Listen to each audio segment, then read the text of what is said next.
So, ayan guys, ito na yung pusa ko. Nag-wild siya dahil yung nahuli niyang ibon is kinuha ng aking anak. Ang langgam.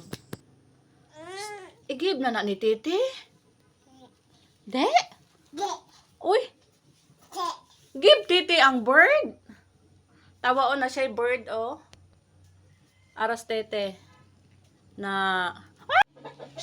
Give mama ang bird, be. Ihatag na ng Tete ang bird. No, te. Kuha bird, te. Ang binala imong bird. Ay. Awa na. Nakakita og bird. Di po dihatag sa usa. Ita sa babaw. Ayaw. Kaon ka ng tete. Kay tete na nga bird. I-give na ng tete ang bird.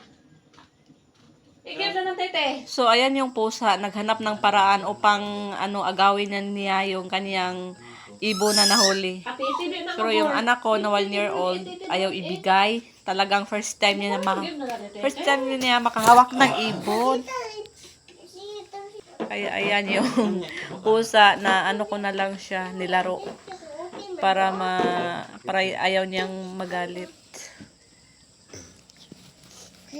So ayan, tumingin pa sa camera. Dala-dala niya yung ibon. And kalaunan binigay ko rin. Naawa ako sa pusa dahil deserve naman niya yon. Yung kasi ibon is pinaghirapan niya yan. Nag-ano siya sa labas ng bahay, nag-antay siya. Ang hirap kaya hulihin ng ibon. Kahit pusa, nahirapang maghuli. Kaya yung ibon meron na kasing damage.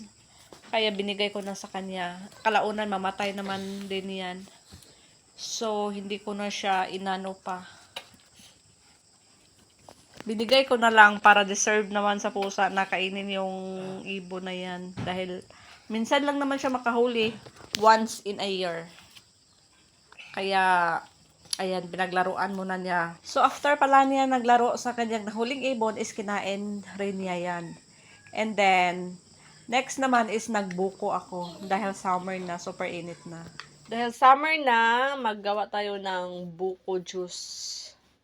Buko juice lang po. Sobrang laki ng mga ng mga liyog, ng mga lubi. Tingnan mo, sobrang laki. Baldado. And yung anak ko nakatingin. You want to eat this one? Want to eat? Okay. Eat na. Wow, eat. Wow. Eat na. Tayo ditong buko and ibap. So, buko and ibap only. So, wala akong condense. So, dahil super sakit ng init or super... What's that? Maglagay na tayo ng... So, yung natin is only ibap. Wala akong condense. Masarap pag merong condense dahil matamis. So, instead of condense, na lang yung ilagay ko. Sugar. So, lagyan ko na lang to ng yellow para malamig. And then, sugar. Then, goods na. Tayong yellow. Meron akong nabakal na yellow. So, yung gagawin natin is linisin lang natin to. Ano sa alam ko nyo, gihire nga manager ko. Manager, mas punot. Siyan, pagka ito uko. So, ito na ang ating, kasi tawagan ng mga shake-shake toy. So, ito na yon super, niya. Mango shake. Dami. So, ari na akong lubi nga may ice. So, ang ice, wala ko lang siya gikuha plastic para di siya lasaw. So, after boko, Para lumabas kami sa bahay dahil yung anak ko is nakipaglaro sa manok. So, meron kaming roaster. Nag-iisang roaster and pang sabong po ito. And super happy ko dahil napaka-friendly niya and malapit siya sa mga bata. Kagaya ng anak ko, tignan nyo. Talagang mahawakan niya yung feather and then hindi naman nagagalit yung manok, hindi naman nag-wild. So, pag nasa labas ng bahay ang anak ko is, meron siyang kalaro na chicken.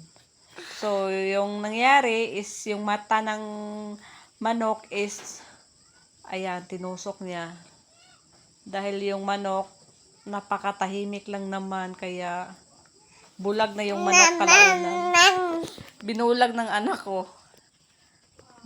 Ayan. Friendly kasi yung alaga naming rooster.